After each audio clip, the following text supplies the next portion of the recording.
go kapule ni sana ke hale wo ke hale won ke ala ke e ke osofo e ake eba ni no ni sana eba tun wo kele fe noko e je ake atoga omo abatoga omo ewo ke pa ko atole 4-5 years ago Bright Akote former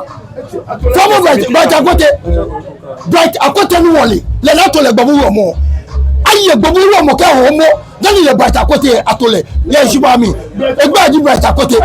ti gbobu atole gbobu won le gbe ke bi ju omo ti won kase gan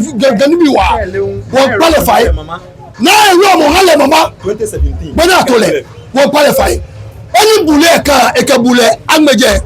Minisa na ba fe